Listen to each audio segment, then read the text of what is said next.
You're sitting at your desk at 4:58 on a Friday, watching the clock with an intensity that has nothing to do with the work in front of you and everything to do with the 2 minutes standing between you and your own time.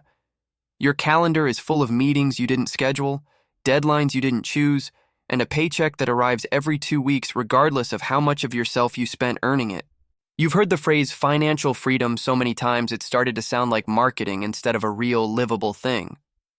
But somewhere between the employee you are right now and the version of you who never has to ask permission to leave a room, there are 8 distinct evolutions, each one changing something quieter than your bank account.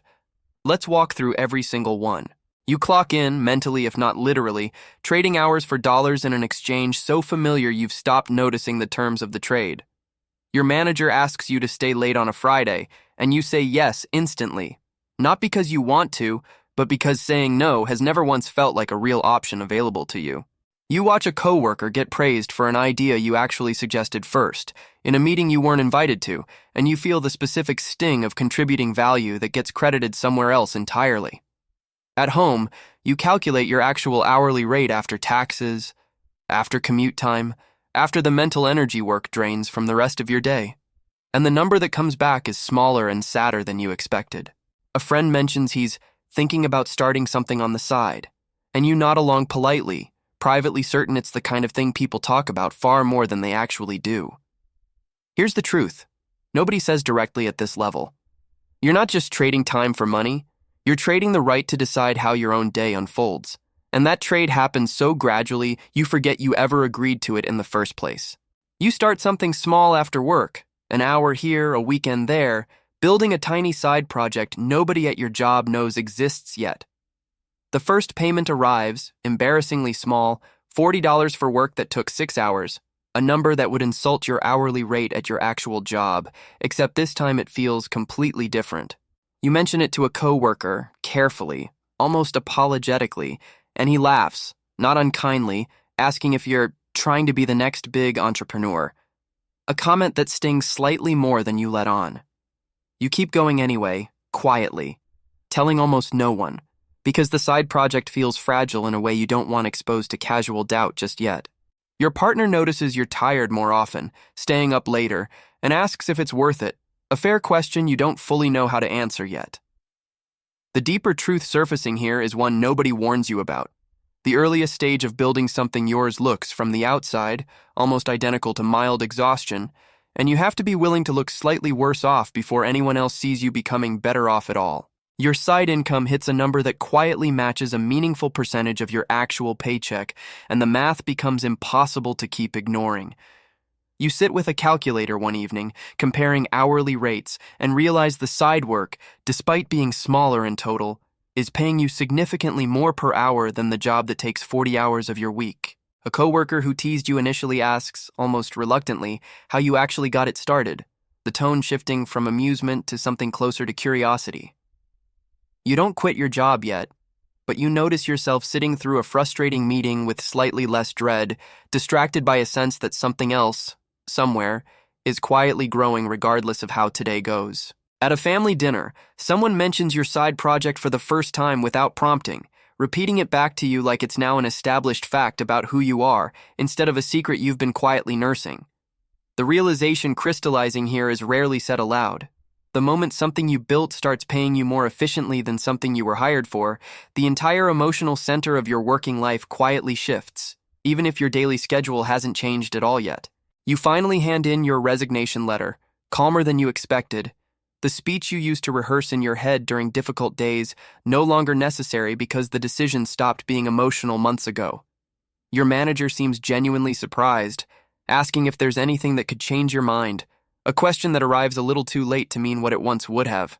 Coworkers react with a strange mixture of admiration and discomfort, several asking nervously what you'll actually do without a real job, a phrase that reveals more about their relationship with security than it does about your decision.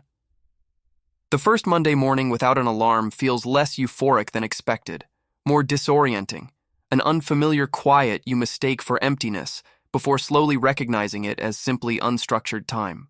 A relative, hearing the news secondhand, calls not to congratulate you, but to ask carefully if you're sure this is a good idea. a question delivered with concern that sounds remarkably similar to doubt. The hidden truth revealing itself here is one almost nobody mentions in advance.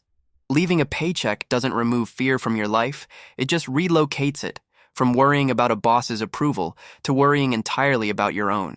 Your income becomes unpredictable in a way that's both thrilling and genuinely unsettling.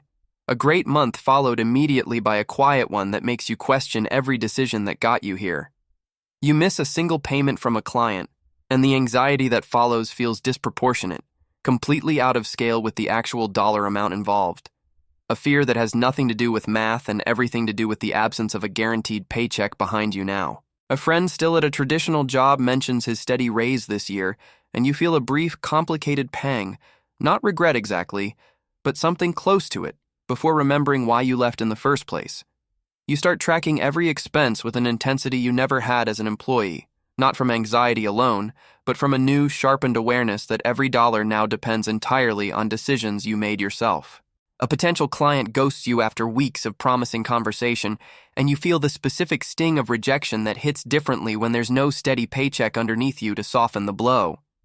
The uncomfortable insight settling in here is one rarely admitted.